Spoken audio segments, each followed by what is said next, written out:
High students இந்த வீடியோவில் நம்ம என்ன பார்க்க போகிறோம் அப்படின்னு பார்த்தீங்கன்னா 6th மார்க்ஸ் டேர்ம் 1 புக்கில் இருக்கக்கூடிய சாப்டர் 1 பார்த்துட்டு இருக்கோம் இல்லைங்களா. சாப்டர் 1 என்னப்பா கொடுத்துருந்தாங்க, நம்பர்ஸ் லெசனில் வந்துட்டு எக்ஸசைஸ் 1.1ல் ஆல்ரெடி நம்ம 3 சம் போட்டிருப்போம். இது வந்து 4th some.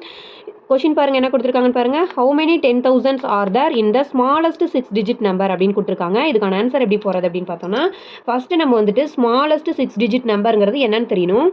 Smallest 6 digit number அப்படின்னு நான் ரைட் பண்ணியிருக்கேன். ரைட் பண்ணணும் கூட அவசியம் கூட கிடையாது சரிங்களா. ஸோ உங்களோட ரெஃபரன்ஸ்க்காக நான் எழுதியிருக்கேன். இப்போ ஸ்மாலஸ்ட் 2 டிஜிட் நம்பர் அப்படின்னு நம்ம என்னப்பா சொல்லுவோம், 10 இல்லைங்களா. இதுவே வந்துட்டு ஸ்மாலஸ்ட் 3 டிஜிட் நம்பர் அப்படின்னா 100 சொல்லுவோம். இதே மாதிரி தான் நம்மளுக்கு 6 டிஜிட் நம்பர் இங்கே கேட்டிருக்காங்க. 3 டிஜிட்னா மொத்தமாக 3 நம்பர் வரணும். அதை நல்லா ஞாபகம் வச்சுக்கணும். கடைசியிலேருந்து வரும்போது 00 முதல் வர நம்பர் என்னது 1ன்னு போட்டுக்கணும். அதே போல் தான் இங்கேயும். இப்போ 6 டிஜிட் நம்பர்னால் என்னப்பா வரும், 6 நம்பர் வரும்.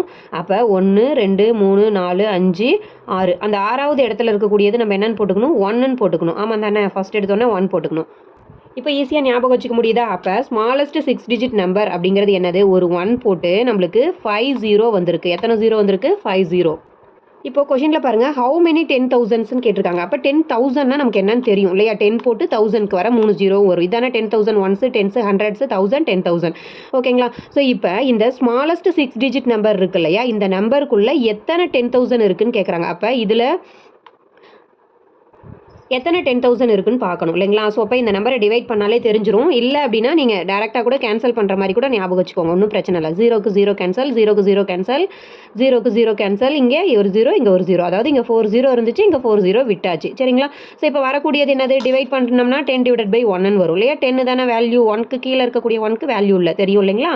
ஓகே, அப்போ 10. இப்போது ஹவு மெனி 10,000ஸ்ன்னு கேட்டாங்க இல்லையா. அப்போ 10,000 இருந்திருக்கும்.